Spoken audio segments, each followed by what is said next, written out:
of Taras Shevchenko National Kyiv University, or Kyiv University. Please.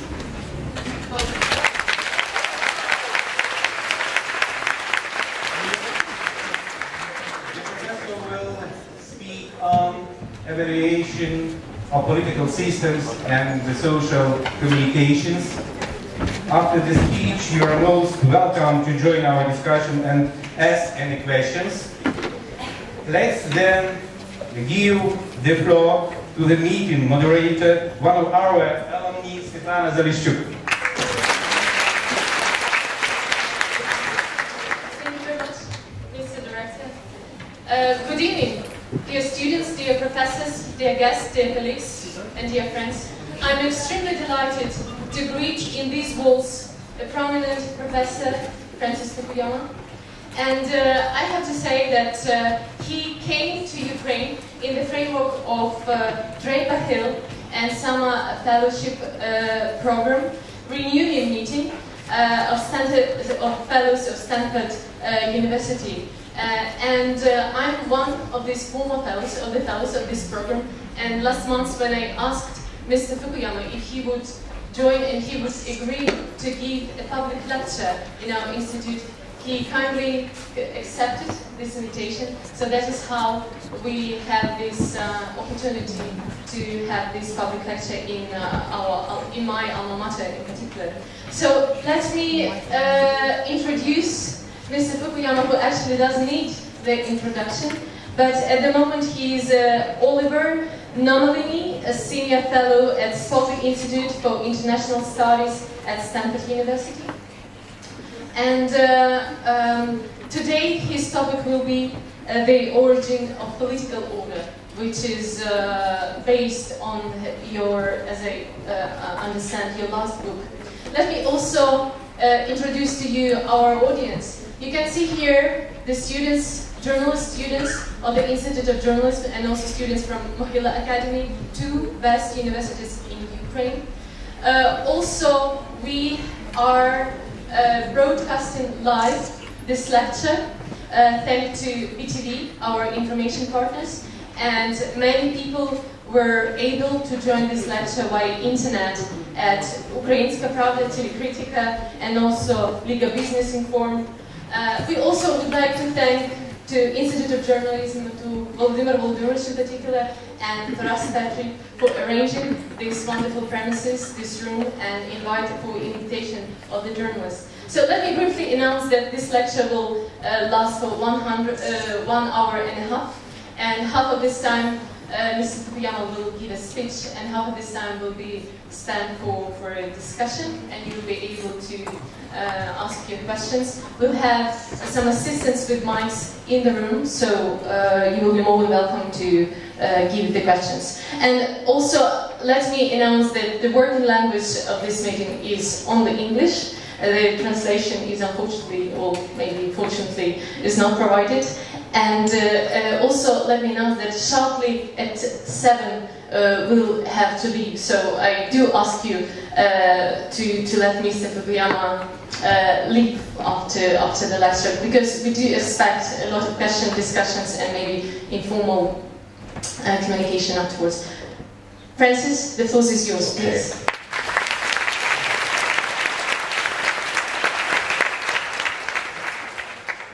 Well, thank you very much. I'm really grateful to the Institute of Journalism for allowing me to speak here. I thank all of you for coming out.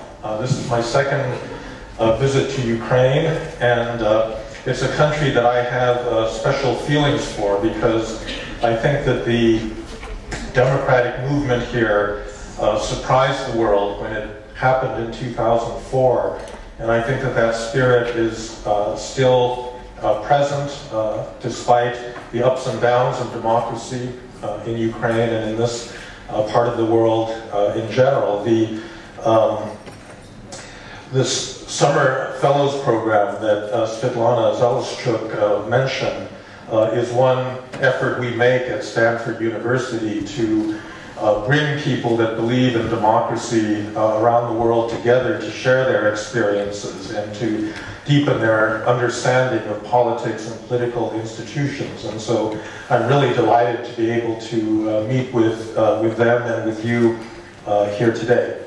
So let me explain what I am going to speak about. I wrote a book 2 years ago whose English title was The Origins of Political Order. This volume is the first of two. This one goes from pre-human times up until the French Revolution. And next year there will be a second volume that will take the story from the French Revolution up to the present moment. The reason I wrote this book is that political institutions are critical for any successful society. My personal interest in this came about as a result of American foreign policy because, as you're well aware, in the last decade the United States has fought 2 wars in the Middle East, in Afghanistan and Iraq, and in both of those cases it faced this fundamental problem of a collapsed political order where there was not a basic set of institutions in place. And I think that Americans discovered that they didn't really know how to create institutions. And it occurred to me as a political scientist that I, in a certain sense, didn't understand where political institutions came from. I have described this in my book as the problem of getting to Denmark. Denmark is a small country, but it is a very happy one in many respects. It's democratic, it's modern, it's rich. The people there seem to be quite happy with their own situation. There's a very low level of corruption. And we would like many countries to be like Denmark, but we don't know how to make countries into Denmark. The United States, I think, largely failed to produce any Denmark-like institutions in either Iraq or Afghanistan. But I think even the Danes themselves don't really understand how they got to be Denmark because all of this was buried so much in the past. In this part of the world, in Ukraine and Russia and Belarus and other places, I think the work of political institution building is far from done. I think the kinds of institutions that are needed to create a really modern and successful democratic political order, a lot of those are missing. And we're not going to understand how to produce them, I think, unless we go back a little bit in history. And so that was the origin of this book, to understand where the basic political institutions in a modern society, what their origins were and how they evolved. Now, let me start by just laying some conceptual ground so that we can understand what we mean by political development. In my view, there are really 3 important sets of institutions that really need to exist before a society can be, I think, a true modern political order. These 3 are first, the state; second, a rule of law; and third, a system of democratic accountability. So let me define each one of those in turn, because I think the understanding of what each of these is and how they operate in conjunction with each other is critical. The state is a hierarchical institution that exercises a legitimate monopoly of power. Power is critical to states. States are all about the ability to concentrate and use power to enforce laws, to enact policies, to produce basic political stability. I think that in many respects we associate states with a kind of despotic power, that states can use that power to tyrannize over people. And that is certainly the case. But there's another sense of state power that I think is equally important. States have to produce what economists call public goods. Goods like clean environment, education, law and order, public health, public infrastructure, and they have to deliver services. Modern states are expected to educate their citizens, make sure they're healthy, provide for their retirement through pensions, provide a great number of services. And I think that we wrongly associate states with the first kind of despotic power, or unfortunately there are many states that are good at exercising that kind of despotic power, but they're terrible at providing basic services for their citizens. And so I think that actually when I speak about wanting to have a strong state, and unfortunately my book, I wrote a book in 2004 that in English is called State Building. When it was translated into Russian, the title was translated as Silnaya Gasudarstva. And unfortunately, I think a number of Russians have interpreted this as meaning that I'm approving a strong Putin-like state, and that's not what I'm talking about. When I talk about a strong state, I mean a state that is capable of producing these kinds of public benefits for the whole population in a clean and transparent way. And in fact, the great German sociologist Max Weber made a further distinction between what he called a patrimonial or a traditional state and a modern state. A traditional or patrimonial state is basically run for the benefit of the ruler, and it's staffed by the friends and family of the ruler.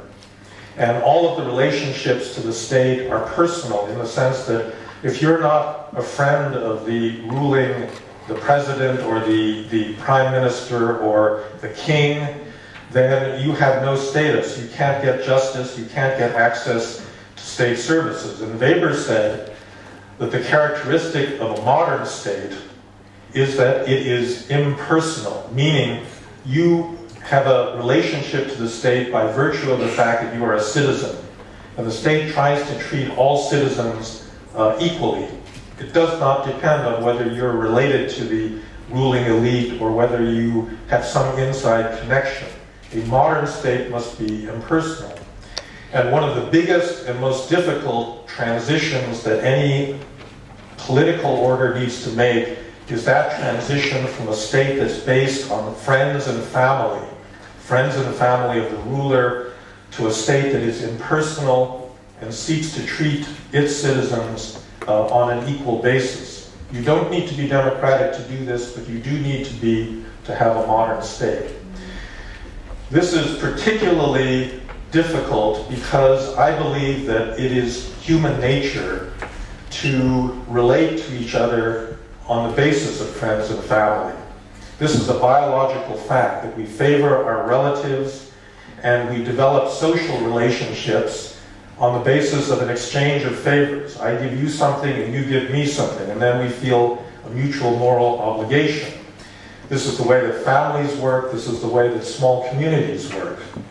But any kind of political order requires moving beyond friends and family because political orders have to be large, they have to govern large territories, and if they're dependent on this kind of biological, personal relationship, they're not going to be fair and they're not going to be successful. So in some sense, what we have to explain when we explain the development of a modern political order is something very unnatural. In a modern state, we want to hire public officials based on their ability, based on their technical knowledge, based on their education, based on their sense of fairness, and not because they're a relative of ours, not because they're a personal friend of ours. And that is what is extremely difficult, and it's something that's not been achieved in very many countries in human history. All right? So this is the first of the three elements of a modern political order, is to have not just a state, this monopoly of power, but also a modern state that is impersonal. Now the second, I think, critical set of institutions has to do with what is called the rule of law. The rule of law is not just a matter of having laws and regulations. Those rules must apply to the most powerful people in the society if it is to be truly a rule of law. If the king, the monarch, the prime minister, the president can make up the rules as he goes along, that's not the rule of law. The rule of law is superior to the will of any particular holder of supreme office. It's superior to the people that hold the weapons and the guns and the coercive power that the state deploys. And that is the only circumstance under which you can say that there is a rule of law. And so the state, on the one hand, is about concentrating power and being able to use it to govern. But the rule of law is a constraint on power.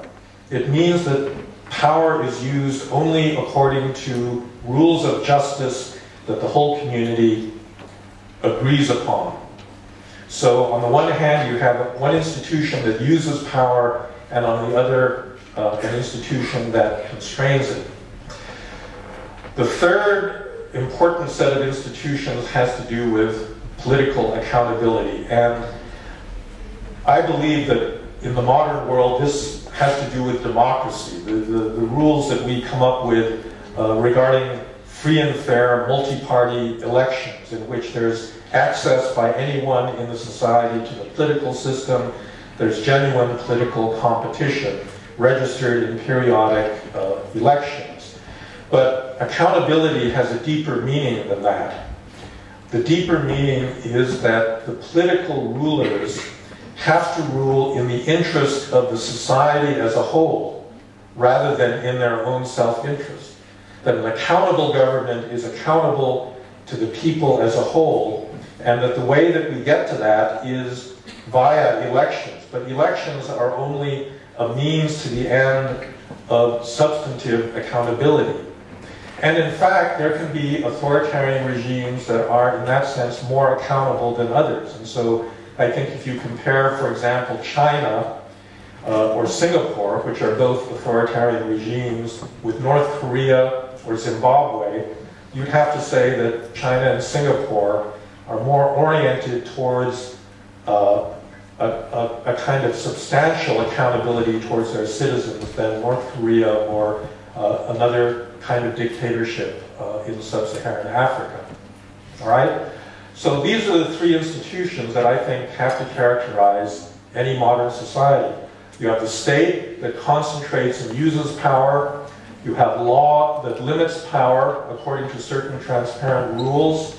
And then you have institutions of political accountability that make sure that power serves the interests of the whole community and not just of those that hold power, the elite that runs the society. And if you think about it, that's really what we mean by having a modern liberal democracy. It's this combination of state, rule of law, and accountability held in a kind of balance. And I think that what's really a miracle in a certain way is that you can have this kind of political regime at all. You want a country that is powerful enough to enforce laws, but constrained enough that it only enforces laws that are agreed upon. And that is something that is actually very hard historically to achieve. I think it's not something that's been fully achieved here in Ukraine. It's certainly not been achieved in Russia. I think despite the hopes for democratic development, in all three of these areas, there's still a lot of work of political development yet to do. I don't want to come here as an American and pretend that in my country we've got all of these things right either, because I think that we have problems in our own political system.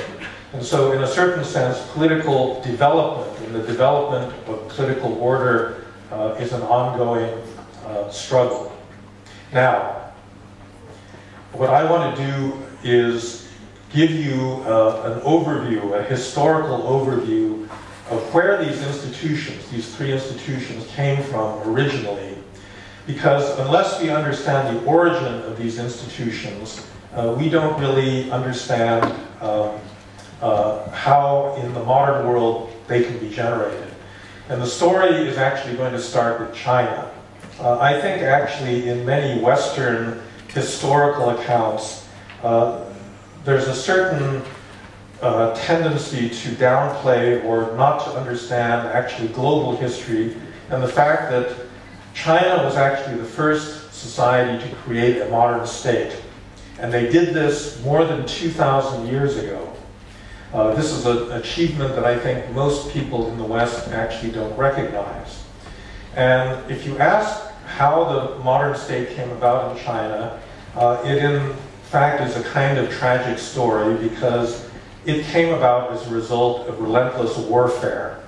There's a famous American sociologist, Charles Tilly, who wrote about the rise of the modern state in Europe, in Western Europe, and he has this very memorable phrase, "The state makes war and war makes the state," that there is a historical connection between war making and state making in history, and I think the history of China really indicates this.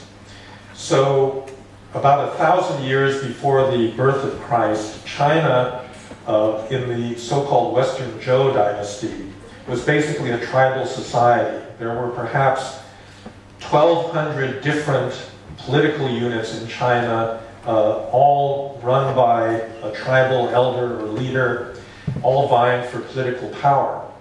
And then over the next 800 years, there was a gradual consolidation of these units into a smaller and smaller number of political entities, until by what the Chinese call the Spring and Autumn period, there were only about perhaps 15 or 16, and then by the period that the Chinese called the Warring States period, the number had fallen to 7.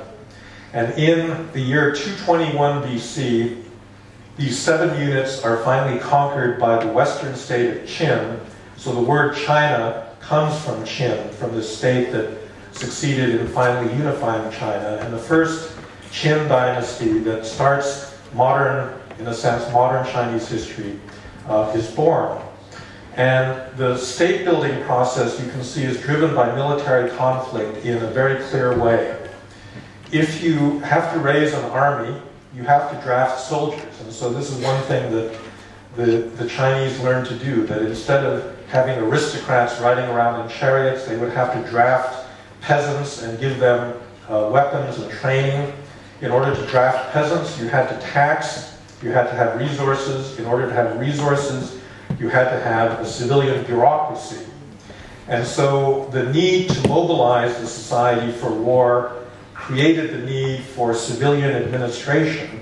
And one thing that the Chinese began to realize is that if you as the ruler appoint your cousin or your brother or some friend of yours as a general in a desperate war in which the existence of your society is at stake, and that person is incompetent, you're going to lose. And in fact, many Chinese entities, polities, were simply destroyed in this period.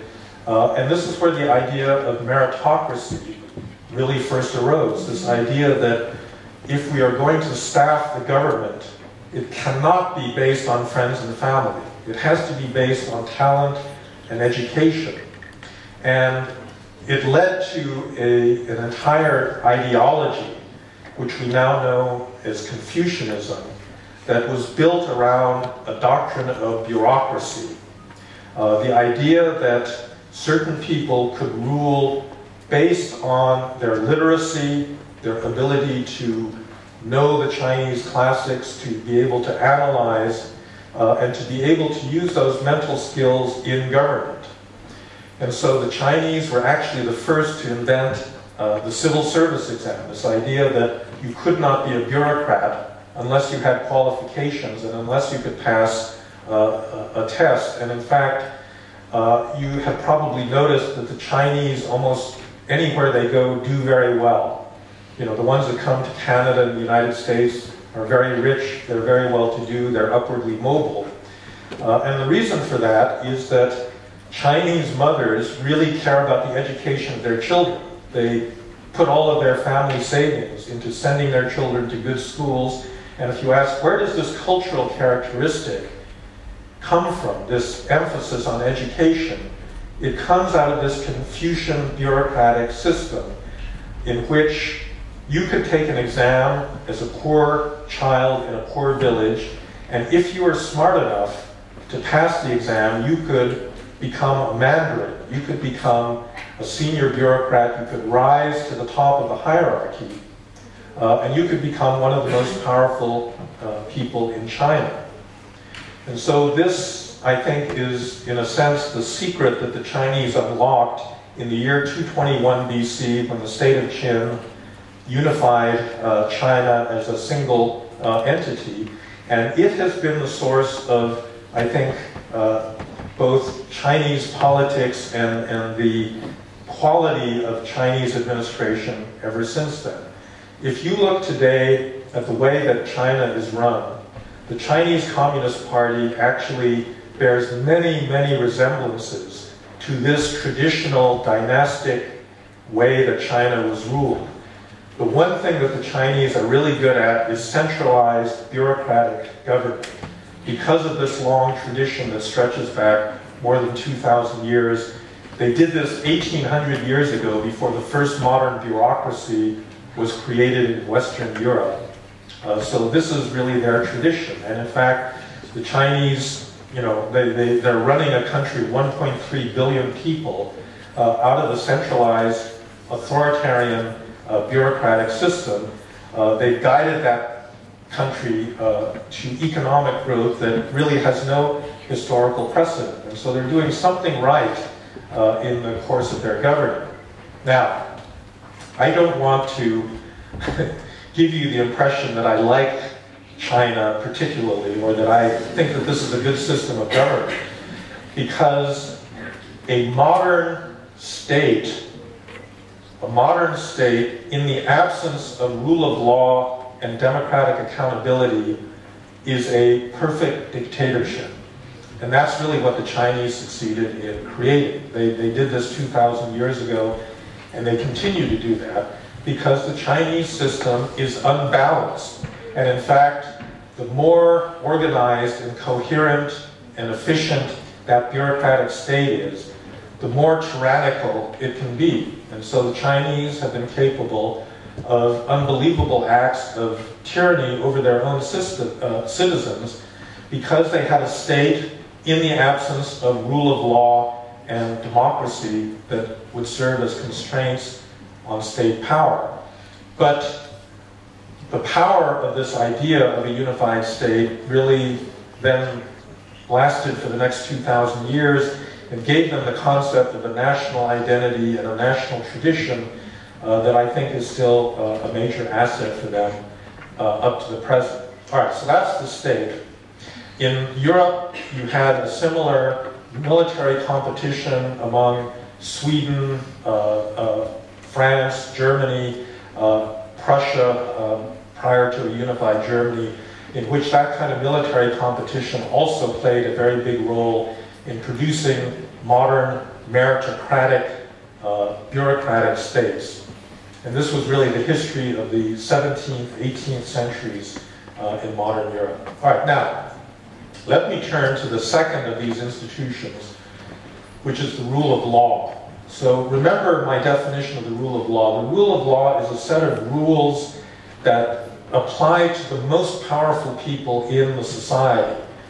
Where do we see this kind of phenomena happening? And I think the answer around the world is almost always that it comes out of religion, because institutionalized religion is really the only source of moral rules that in many societies is recognized as superior to the will of the political leadership or the politically powerful elite. And indeed, in ancient Israel, in the Christian West, in the Muslim world, and in Hindu India, you had law that came not from the state, but from a hierarchy of priests, of jurists, of interpreters of the law. and that law was in theory superior to the will of the politicians. Now there's a particular history of law in Western Europe that I think made the rule of law stronger in that region than in any other part of the world. And to understand that, you really have to go back to something that was called the investiture conflict in the 11th century that took place between the Catholic Church and the Holy Roman Emperor. So in those days, it was legal for Catholic priests and bishops to marry. And in fact, they would have children and they would turn over their benefices to their children, and they could engage in the kind of corrupt court politics that characterized European feudal society at that time. There was a great pope who eventually became Pope Gregory VII, who understood that the church would never have moral authority unless it cleaned up corruption within the church. And so the whole practice of forbidding priests and bishops to marry and to have children was not something that they found in the scripture, because in the Eastern Church that rule doesn't exist. It was a deliberate blow against nepotism.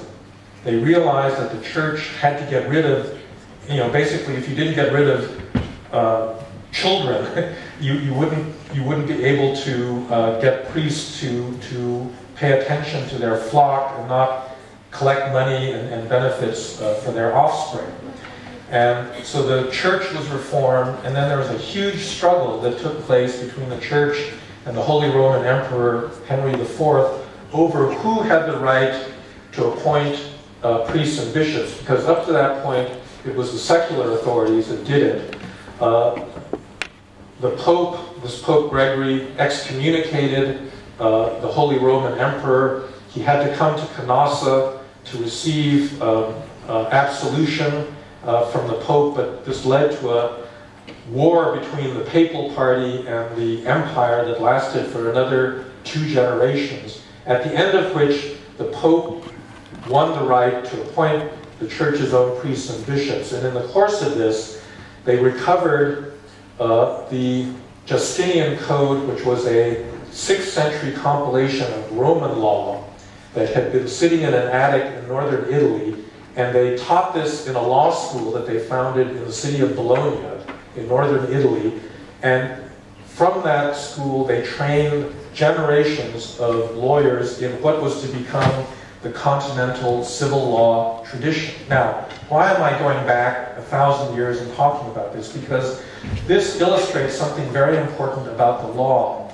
It is not enough that the law has moral authority. The law does have to have moral authority before it's going to be obeyed. But it has to have institutional independence.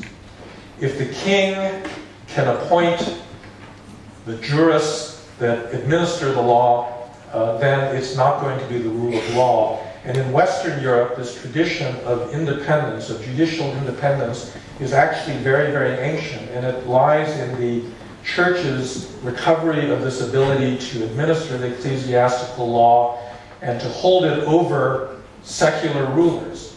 And this is really the origins of the Western legal tradition. And so in Western Europe, there's this very deep tradition of law preceding the building of a modern state.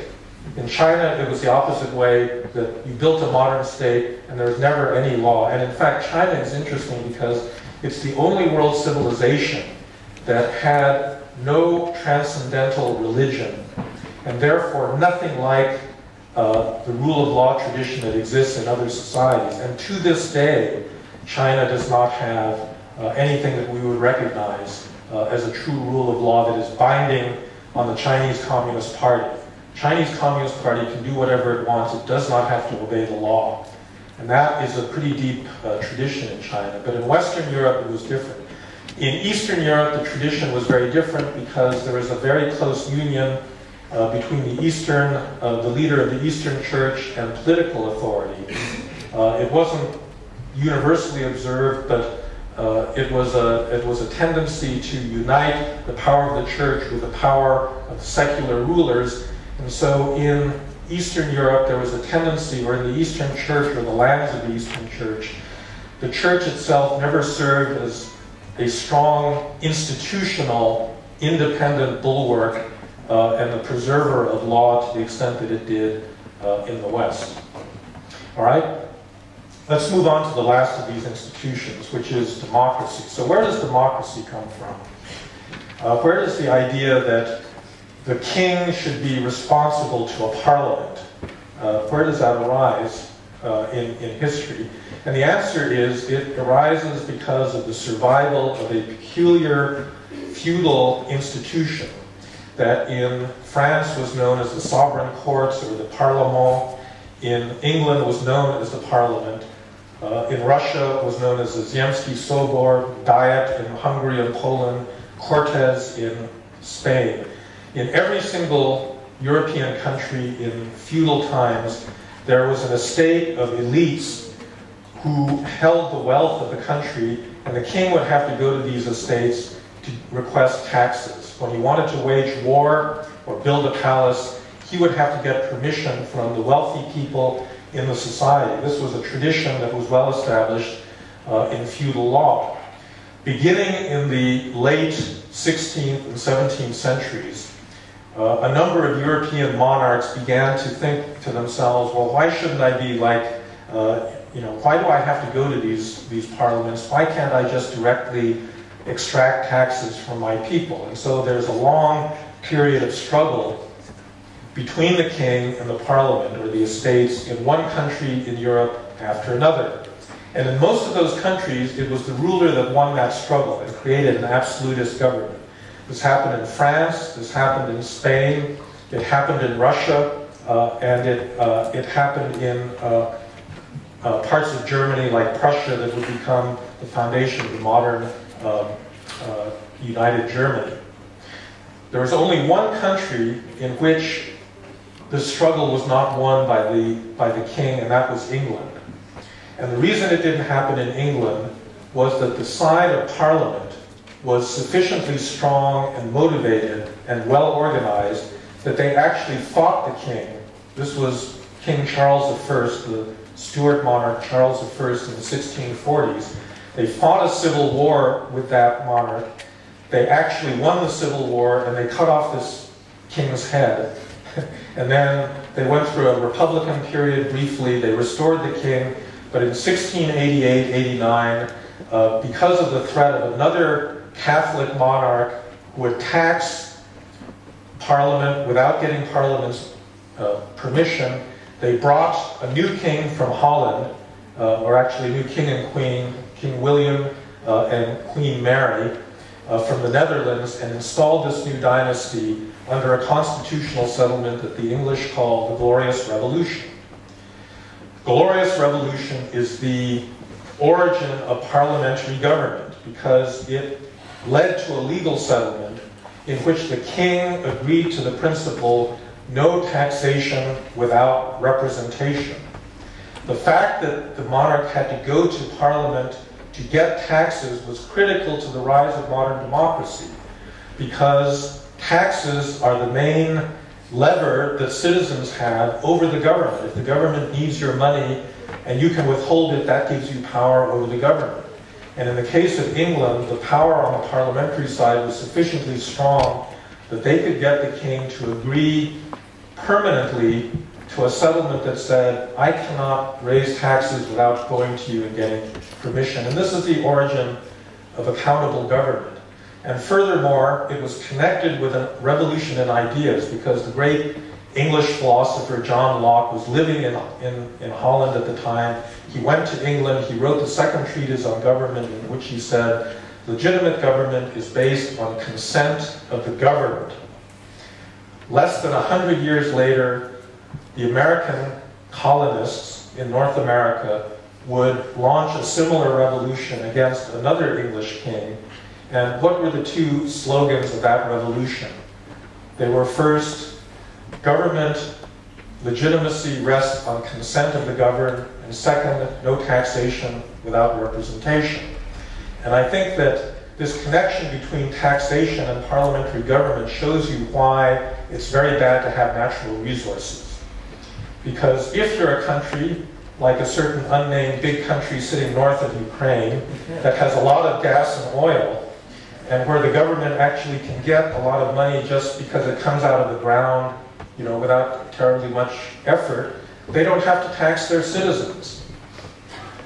They can actually just distribute the rents from these natural resources without citizens having that leverage over them that historically they had in places like England and America. And so, in a sense, the American Revolution of 1776 of Thomas Jefferson and the American Founding Fathers flowed directly out of this conflict in England less than 100 years later, and it established the basic principles of modern, democratic, accountable government. So as I said, this is really the modern synthesis, where on the one hand you need a state. You have to have a state that can deliver peace, order, security, public services, public goods, but you also need a state that is constrained by law, by a rule of law, and by public accountability.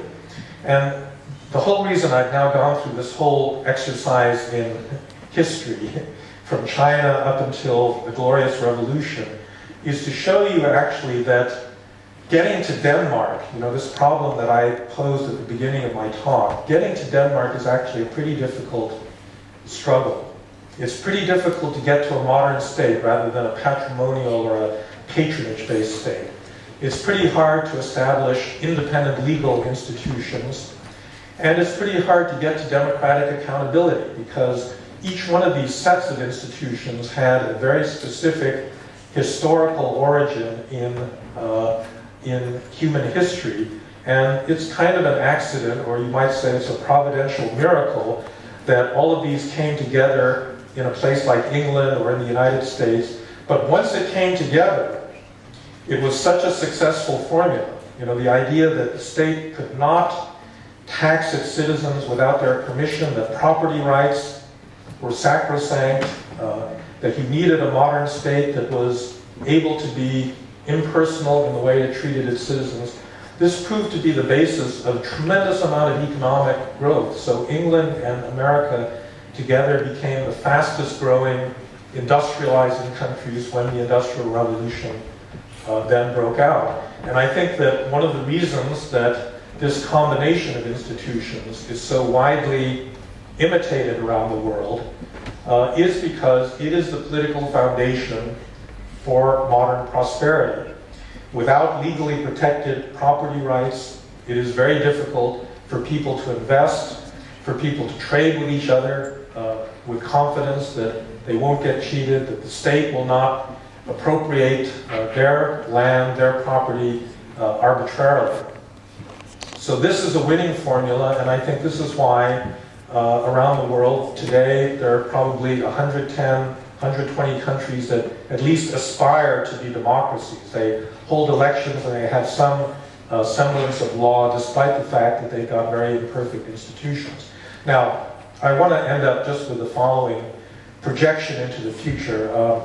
I've not published the second volume of the book, and in many ways some of the conclusions are going to have to wait for that. But over the last 10 years, I would say that things have not gone well for liberal democracy in the world, and things have actually gone pretty well for authoritarian government. The United States, I think, made some big foreign policy mistakes in the Middle East, and then it suffered a financial crisis in 2008. Europe is undergoing a big crisis of the euro because of the poor design of the eurozone, and is now mired in high unemployment, especially youth unemployment, and slow growth.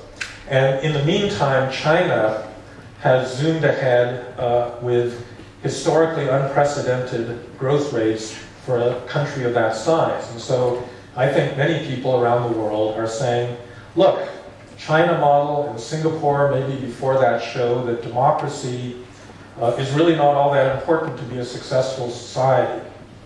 That actually this formula that I talked about, having state, rule of law, and accountability, may not be the winning formula after all. Maybe we need a more Chinese-style, state-driven form of government.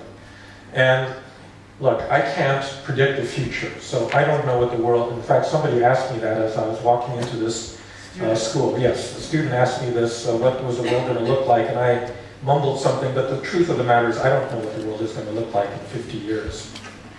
But I do think that there are good reasons to think that the China model is not going to survive, and that something like liberal democracy, as I've defined it, is going to be the more durable institution. Because the China model, apart from the fact that their economic model is simply going to run out of steam as they try to become a high-income country, is too unbalanced. It's too unbalanced. It has state, but it doesn't have the constraints on the state. And as societies generate middle classes of educated people, people like yourselves that read, that are connected by technology to the rest of the world, that have a certain amount of wealth that the state can take away, they want political participation. And I don't think this is a cultural matter. I think the Arab Spring, you know, it used to be that many people said, well, the Arabs are different from other people around the world. They don't care about democracy because they're willing to live under these authoritarian governments. Well, I think the Arab Spring has not led to democracy, but it's shown that I don't think the Arabs are any different from anybody else. They don't like to live under bad dictatorships that don't give them opportunities and freedom of choice. And I think the Chinese are no different from this. And this government in China is not going to be any more successful in the long run at keeping up this tremendous rate of growth than any other country in human history.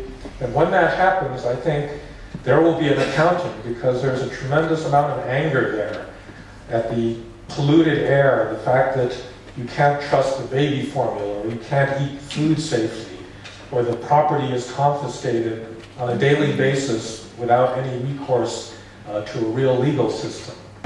And so I think the legitimacy of a government still does depend on maintaining that balance between state, law, and accountability. And I think that it's our job in countries that aspire to be democracies to constantly think about that balance and to make sure that those institutions are there, because without the institutions, I don't think that you get to a modern society that really unlocks the potential of its citizens. So, thank you very much for your attention.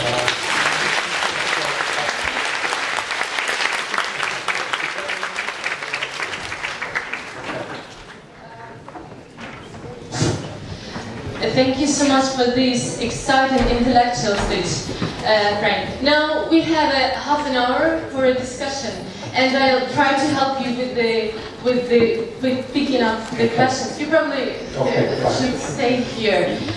We have Alexandra on the right and Radislava on our left, and I'll ask them to help with the mics in order for those people who are watching us online having the possibility to hear your questions. And also, I would ask those people who are raising their hands to introduce themselves before the question. So please, the floor is open, and I ask you for the questions. Okay, we have one here. Please.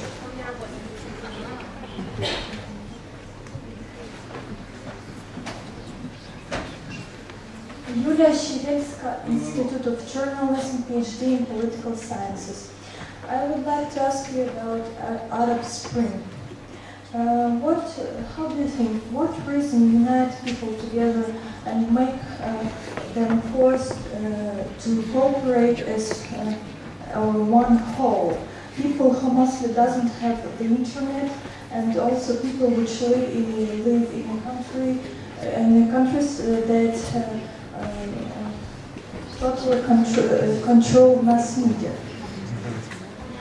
Okay, so the question is about the Arab Spring. So I think that the Arab Spring had its origin, an origin that was very similar to other revolutions elsewhere. It was really led by middle-class people that were more educated, had gone to college, had access to technology. And I think that a lot of social media like Facebook and Twitter was actually quite important in mobilizing them to come out and protest against Ben Ali in Tunisia or Mubarak in Egypt or in other places. The problem, I think, is that initial impulse and the hatred of dictatorship that it was drawing upon didn't lead to an organization of an alternative form of government. And I think this is one of the great problems that many activists have who are used to opposing tyranny but don't think ahead to the next step of how do we organize for an election. And if we win an election, how do we actually exercise power? What kinds of policies are we going to pursue? And in Egypt in particular, it turned out that there was a group that was much better organized for an election, and that was the Muslim Brotherhood. The other thing, I think, religion is an alternative mobilizing ideology, a kind of alternative to democracy. Now, I think there's actually a counterpart in Europe, because as Western Europe democratized in the 19th century, a lot of that democratic impulse was hijacked by nationalism. And so in many countries, you could get people out on the streets not for universal citizen rights, but as Germans or Italians or Frenchmen or so forth. And that was actually the cause really of the two world wars. And so in a similar way, I think in the Middle East, religion becomes a useful mobilizing tool for politicians. And that's the struggle that's now playing out in every one of these countries.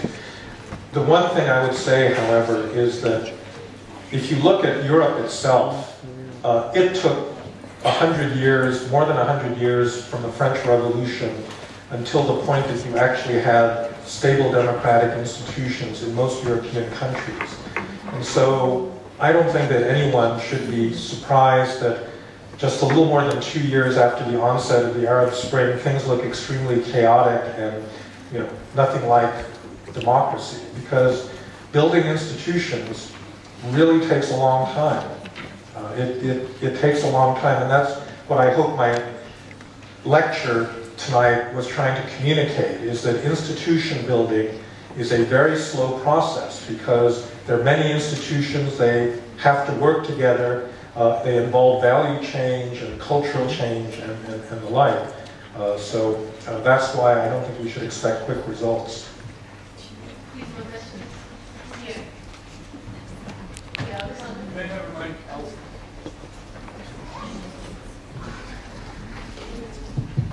Thanks a lot. Alex Holubov, political science student in Kyiv Mohila Academy and journalist.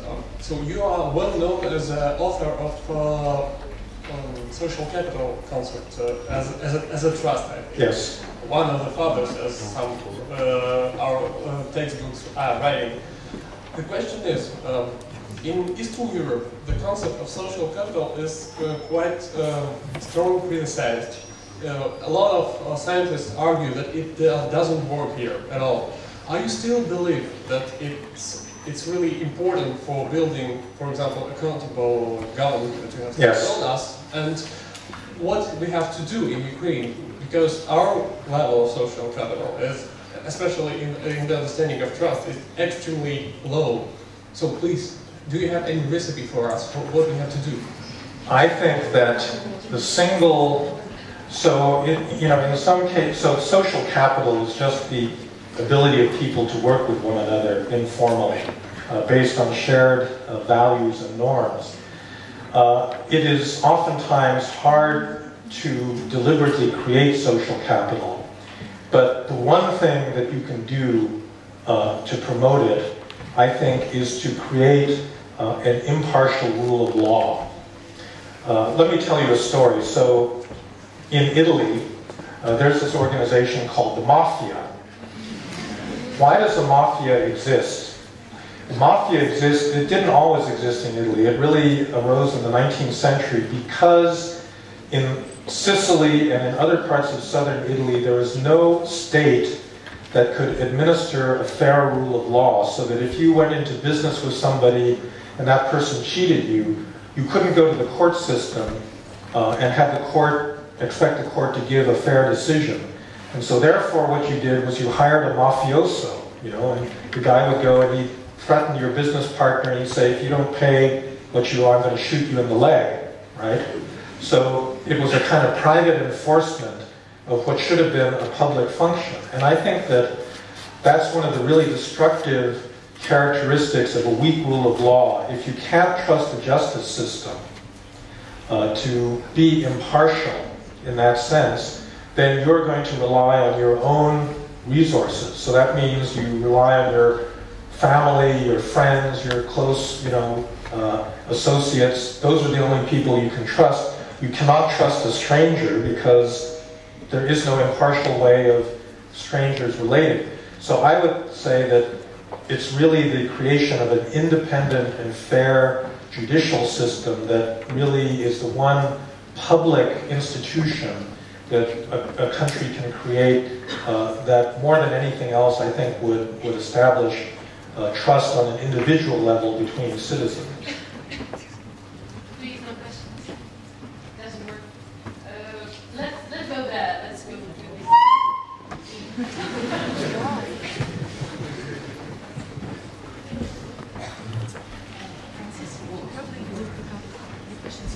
Yeah, okay, that's fine. Okay. Glad to see you, sir. My name is Tatiana Gazuk. I'm a student of Kyiv Hill Academy, Department of Political Science. I'd like to ask you two questions. First, could you predict the future process of democratization in Ukraine for next 7 years? And second, does it really possible in all these conditions? I'm sorry, can I predict what? The future process of democratization in Ukraine for next 7 years.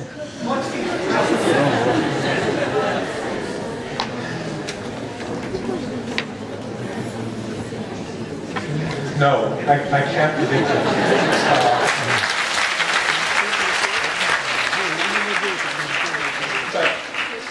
But let me, though, just make one observation. And again, this relates to why I was telling you all these historical stories, all right? So I told you this story of the rise of parliamentary government in England. So this was a struggle between, in a sense, the state represented by the king and society that was represented in parliament. And the reason that you got constitutional government at the end of this struggle was that there was a relative balance between the state and that society, so that the civil society was well organized enough that it could resist the power of the state and it could demand better performance from the state. And because the state had to tax its citizens, as I said, they really had very powerful leverage over their rulers, and in the end they actually had to take up arms and fight the government. So I would say, I don't think anyone in Ukraine should fight the government, but I do think that this struggle for democracy is not going to play out in this country unless the people who want democracy are organized. Organization is, absolutely the key to all of this, and so as long, so it doesn't matter whether 80% of the people, really favor great democratic government, but if they're just individuals, it isn't going to happen. It's just not going to happen. And that means that civil society has to be organized, there has to be the ability to protest, to think, there has to be information, there has to be a flow of knowledge about what the government is doing, and then there has to be a means of holding the government accountable. I mean, elections are one way of doing it, but there are many other forms of accountability that exist in the modern world. So without that organization and without that mobilization, I think that democracy here is not going to happen. And again, before 2004, I think a lot of people said, well, Ukraine people can't get angry and they don't mobilize and so forth. And I think what happened that year showed that that wasn't true either. So I think, you know, future is going to really depend on kind of the will of people to, you know, to make society's views prevail against that of the state. Yes, how about down here?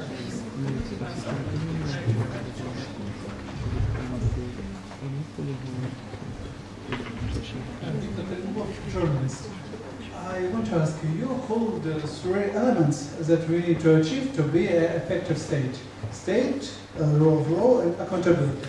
That's actually not a secret from anybody, that's a known element.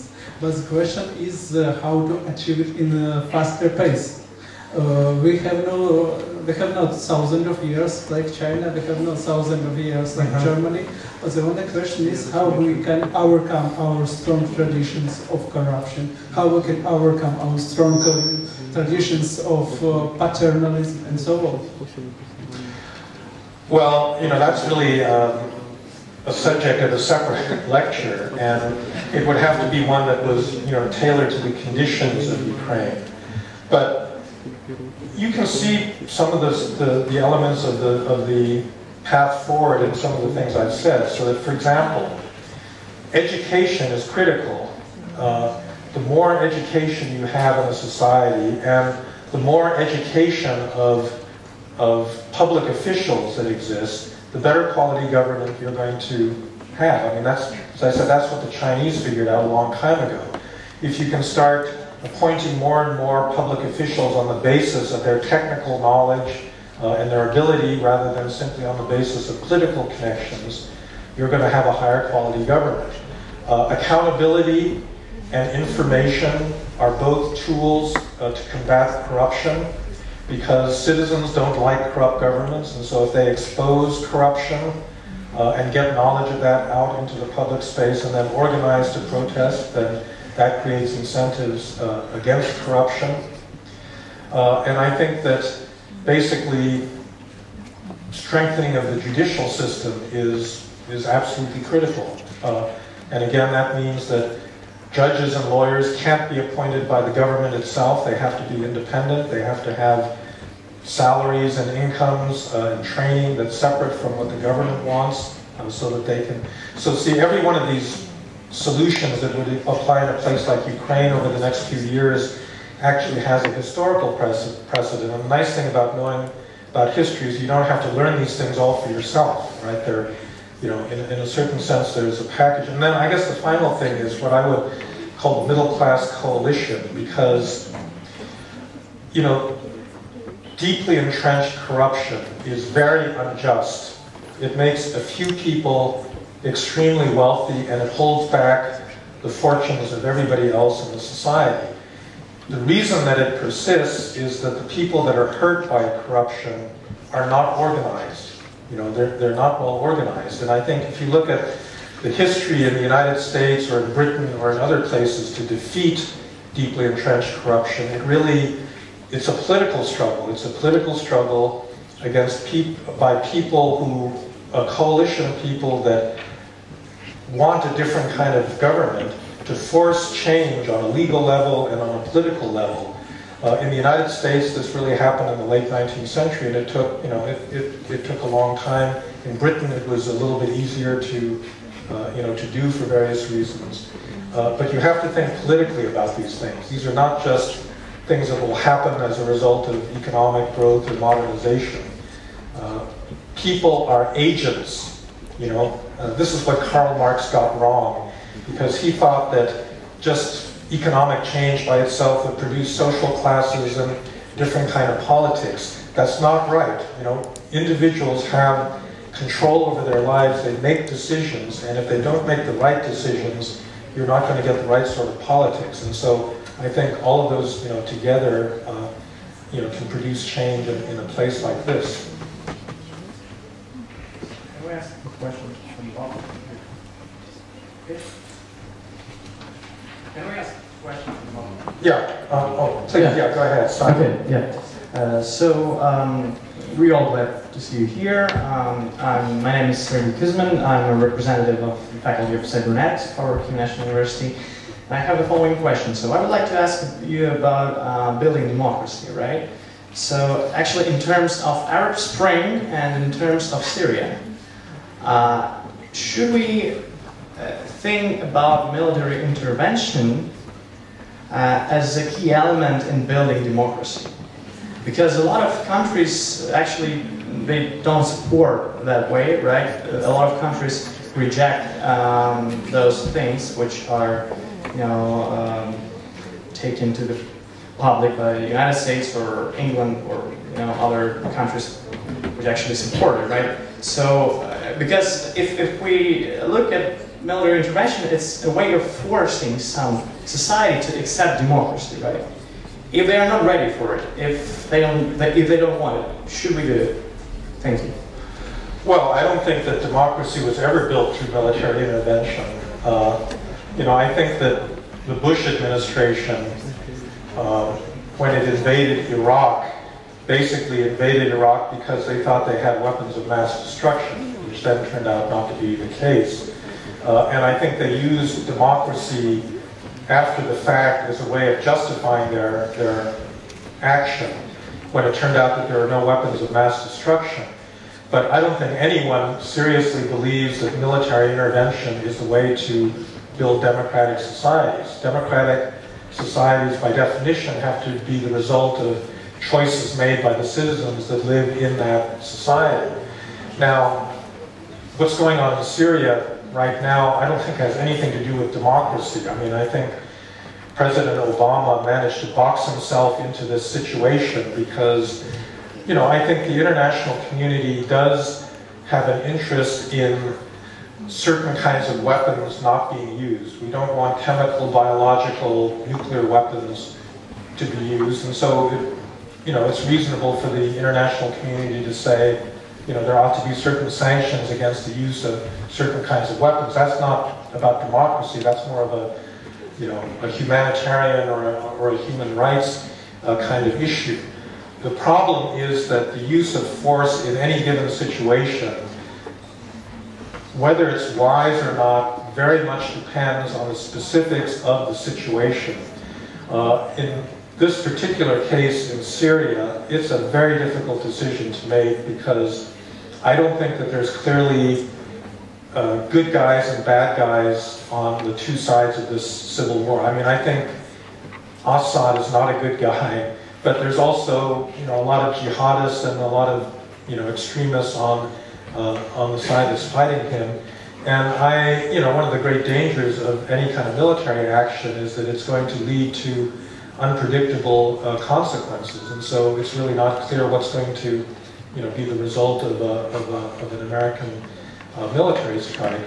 But I do think that the international community does have a general interest in having general rules against the use of certain kinds of weapons, and to the extent that those can be enforced through an international consensus, I think that's better. But the issue, in Syria right now really isn't democracy, I think. Yes, how about up there?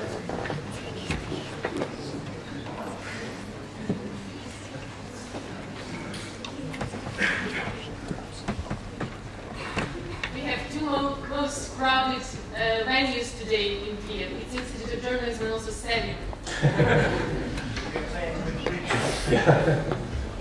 Alexander Kavanchev, Master of International Government. So, talking about social mobilization, what do you think about United Nations Development Program? Could it be effective to start from below, to start to change people's mentality, not to change some institutional part of state? So, well, I'm not quite sure what you mean by the United Nations Development Program, because it's an agency that has a lot of different programs under its wing. So they started to develop small villages, to give a chance for communities, to get some investments, to make some infrastructure programs inside that communities. So they they create these programs and they start to develop it into something bigger. So, are you talking about Jeffrey Sachs's Millennium Village program? I mean, that was sponsored by the United Nations. I mean, there's development agencies do a lot of different things, and it kind of depends on what the specific program is. Okay, it was just an example. So I'm talking about a development from below, from small communities, from small villages and small cities. It will start to change mentality of these villages. Could be effective, not to start from higher structures, not starting from government, starting just from people. Well, I don't think that any of these grassroots kinds of programs, they can help in certain respects where you get this kind of grassroots mobilization where citizens can monitor the government, report corruption, this sort of thing. But I don't think that any country has ever developed simply on the basis of, purely spontaneous grassroots movements like this. I think that a lot of times, if you look at South Korea or China or other countries that have been very successful in economic development, it really did require having a certain institutional structure there. And in fact, I think that one of the biggest insights that development economists have had over the last generation is that institutions matter, that if you don't get the politics right, so for example, if you have an African country with a highly corrupt president and a political elite that basically wants to divide up the riches of the country and share it between themselves, it doesn't matter how much mobilization you have at a village level. That country is never going to develop. And so I think you really do have to fix a lot of the central institutions. Now, if the mobilization is a mobilization of people to produce that kind of institutional change, then maybe you're talking about something that will be more durable. But I don't think that real development has ever come simply from a lot of dispersed people acting independently in a lot of different places. Last question, okay. Yes, how about in the middle? Yes. Thank you. Dmitry Pleshakov from the Institute of Journalism. Got a question about the Chinese model. You said that it can survive in far future because it doesn't provide the middle class with the ability, with opportunity to influence the government. However, the Chinese people, they have ability to take part in Communist Party and as a result to get higher in this system because the system is rather fair, because it's a tradition of China. And then why isn't that enough to be as stable state that will survive far in the future? Because people well, first of all, the Chinese Communist Party is tiny with respect to the size of China. It's basically a ruling elite. It's a self-selecting ruling elite.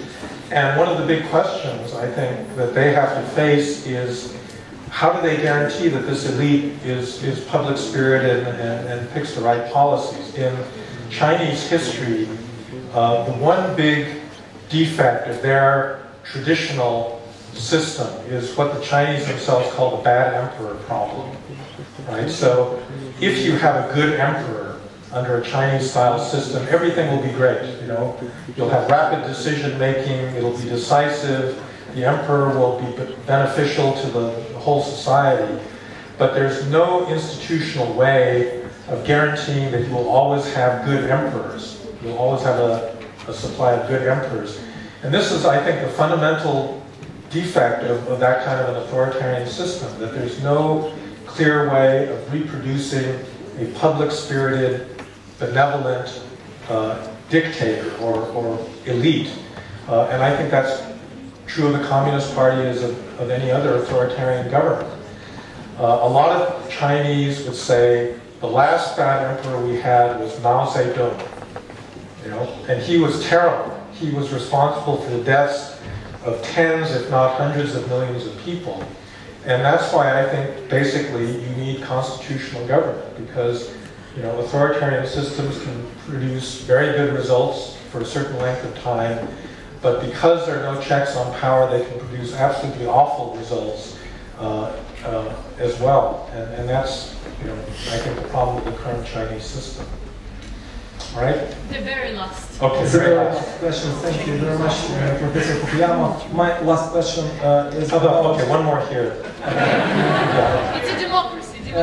You said a lot about institutions, which Ukraine needs a lot, and now Ukraine on the crossroad of Euro or I could say other integration with other unions. What do you think? Could Euro integration help Ukraine to improve these institutions? Could some integrations help other countries to improve democracy, improve economic development, improve social development? Absolutely. Ukraine does not have any choice for its future other than integrating with Europe.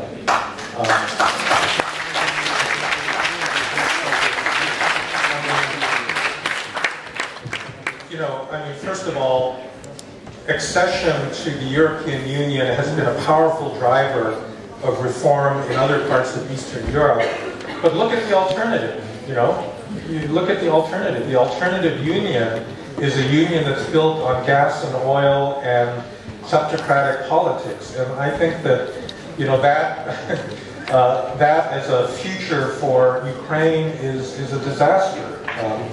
So I think that there's no choice, Ukraine has no choice but to continue to build rule of law and democracy in partnership with Europe and with other Western countries like the United States. It's going to be a slow and difficult process, but the form of the institutions that you need is pretty much clear. And I think if you make the right choices, you'll get help in doing that. So there's no alternative. Okay, last question right here. First of all, I want to thank you for the lecture. It was very interesting. My name is Kate. I'm from the National Pedagogical University of Dragamana. And I wanted to say that you're talking about the building of the democratic society. And as you know, lately, one of the important conditions of this democratic society is certain gender politics. How do you think is it really essential for Ukraine to accept this gender politics that Europe or United States are asking of Ukraine? Thank you. Okay, sorry. Okay, so the question is it necessary to accept the gender politics as part of this, I guess, broader move towards Europe in Ukraine? So I'm not exactly sure what you mean by gender politics. Discrimination. Yeah, well, I think, just anti-discrimination laws can be well-made or badly made, and I don't know exactly what particular set of rules, the Europeans want to impose in general. However, I do think that, the meaning of modern citizenship means equality, and that means equality for women. And so therefore, I think that, without creating that kind of level playing field in the economy that's gender blind, you're not going to actually have a real democracy. Now, I understand that, you also have affirmative action policies and other sorts of things that are a little bit more contested, but I think that the general path forward is to liberate the abilities of women in modern society. Thank you.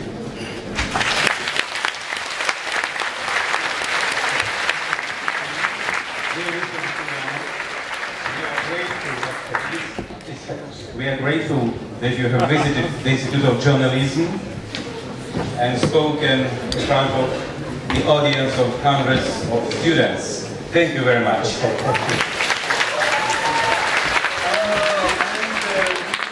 would be really honored if you joined our university as a professor. Okay, thank you very much.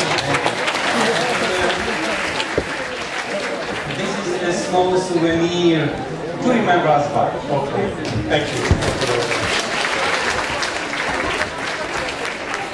Excuse me, before you all leave, I would like to announce that there is an exclusive photo opportunity that is going to take place just in front of this hall. So if you want to have a picture, a common picture of the audience with Mr. Fukuyama, you have 5 minutes to do that. So we are waiting for you in front of the hall.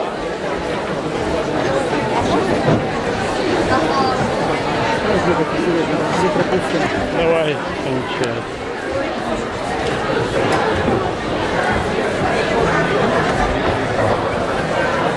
Сейчас там толпа все равно будет.